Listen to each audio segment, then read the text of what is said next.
में अपनी वैल्यू बढ़ाने का ख्याल तब आता है जब पूरी एफर्ट लगाने के बावजूद भी लोगों को आपकी कदर नहीं होती।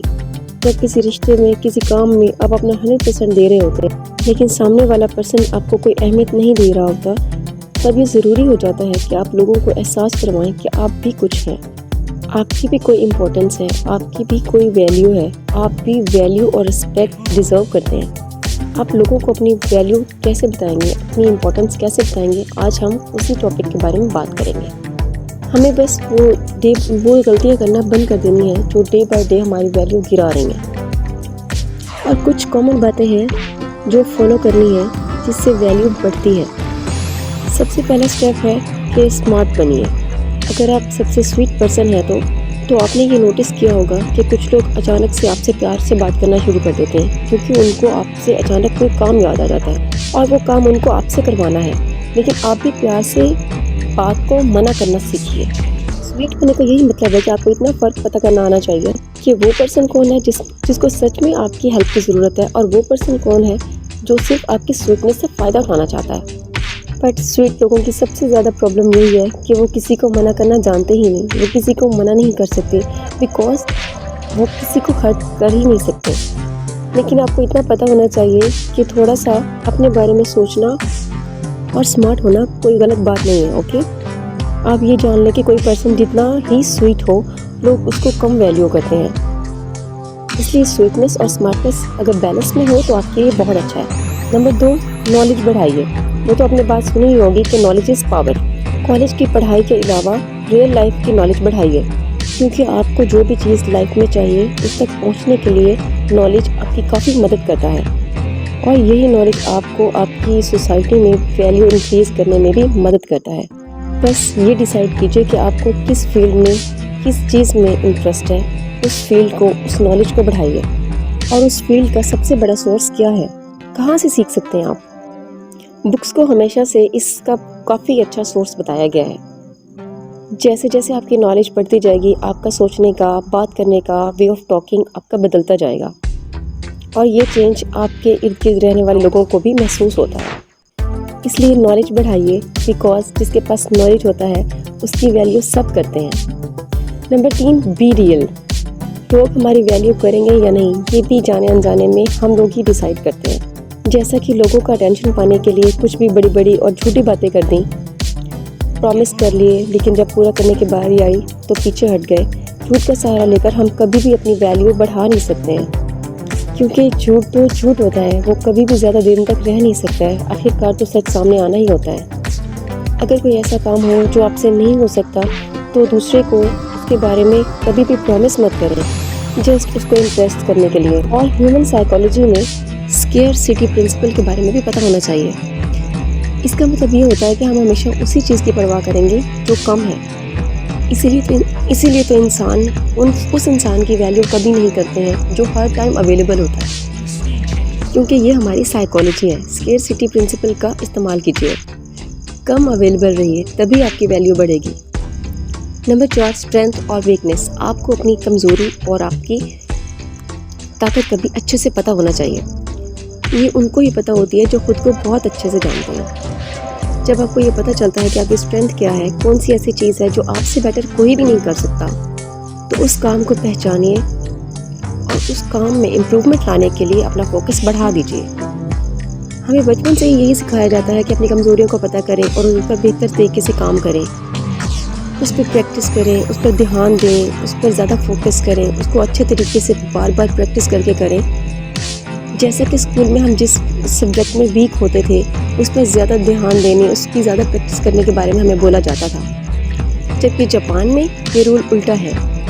जिस सब्जेक्ट में बच्चा वीक है वो उसको छोड़ सकता है और जिसमें वो अच्छा है वो उस पर फोकस कर सकता है। वैसे ही अपनी स्ट्रेंथ पर फोकस कीजिए और इतना फोकस कीजिए कि आपकी वीकनेसेस उसके सामने छोटी पड़ जाएं। इस चीज़ से लोग आपसे बहुत इम्प्रेस होंगे और जिस चीज़ से लोग इम्प्रेस होते हैं उसकी वैल्यू तो खुद ब खुद ही होती है। नंबर 5, कम बोलें। कम बोलने वाली आदत को लोग थोड़ा सा लाइटली लेते हैं, लेकिन इसके बेनिफिट्स काफ़ी ज़्यादा होते हैं। कम बोलने का मतलब ये नहीं है कि आप हर किसी से बात करना छोड़ दें या बंद कर दें।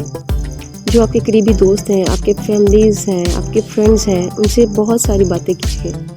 लेकिन हम बात कर रहे हैं बाहर के लोगों के बारे में, जिनके साथ आपके प्रोफेशनल रिलेशनशिप्स हैं या फिर जिनसे आप कभी-कभी मिलते हैं, उनसे आप कम बात कीजिए। क्योंकि जब हमें ज़्यादा बोलने की आदत होती है तो हम बातों ही बातों में सारा कुछ बता देते हैं, काफ़ी बातें शेयर कर देते हैं और यहीं पर तो लोग गलती करते हैं। ज़्यादा बोलने वालों की वैल्यू कोई नहीं करता। कम बोलने की शुरुआत हम कर सकते हैं ज़्यादा सुनकर। जिनसे आप बात कर रहे हैं उनको सही तरह से सुनना शुरू कीजिए। ठीक से सुनने के बाद उस बात का कुछ मतलब निकलेगा, उसकी कोई वैल्यू होगी। जब आप गौर से सुनना शुरू कर देते हैं तो लोगों को समझ आ जाता है कि आप उनकी बात को अच्छे तरीके से गौर से सुन रहे हैं। इसलिए वो लोग भी बिला वजह की बातें करना आपके सामने कम कर देते हैं। आपकी साइलेंट रहने वाली आदत की वजह से लोग आपकी रिस्पेक्ट करते हैं और आपको वैल्यू करना शुरू कर देते हैं, आपको इम्पोर्टेंस देना शुरू कर देते हैं। इसमें कोई रॉकेट साइंस नहीं है। जाहिर सी बात है, हर जगह पे बोलने वाले लोगों की भरमार है, लोग भरे पड़े हैं। Be a good listeners. अपने आप ही आप उस भीड़ से अलग हो जाएंगे। आप यूनिक और डिफरेंट हो जाएंगे। और डिफरेंट और यूनिक चाहे चीज़ हो या फिर इंसान, लोग खुद ब खुद उसकी वैल्यू करते हैं। Number 6, time. कोई ऐसी चीज़ जो पैसे से भी ज़्यादा कीमती और इम्पोर्टेंट है वो है टाइम, आपका वक्त। और सबसे ज़्यादा बर्बाद भी हम इसी को करते हैं। खुद तो करते ही हैं, दूसरों को भी टाइम बर्बाद करते हैं। दूसरों को भी इस टाइम को बर्बाद करने देते हैं। एक तो हम लोगों को अपना कीमती टाइम देते हैं, दूसरा फिर वो हमें कोई वैल्यू भी नहीं करते। वैसे हम भी टाइम खुद बर्बाद इसलिए करते हैं जब हम खुद खाली होते हैं, एम्प्टी होते हैं बिल्कुल, यानी कि हम खुद फ्री होते हैं। हमारे पास कोई अच्छा या इम्पोर्टेंट काम करने के लिए नहीं होता, तभी तो हम बिना मतलब के हर किसी को हेल्प या फिर सर्विस देने के लिए तैयार रहते हैं। लेकिन अगर आप कोई इम्पोर्टेंट काम कर रहे हैं और उसके बीच में अगर कोई आपका कीमती टाइम लेने के लिए आ गया है और हेल्प के नाम पर आपका कीमती टाइम बर्बाद करना चाहता या चाहती है, तो प्लीज़ बी सीरियस।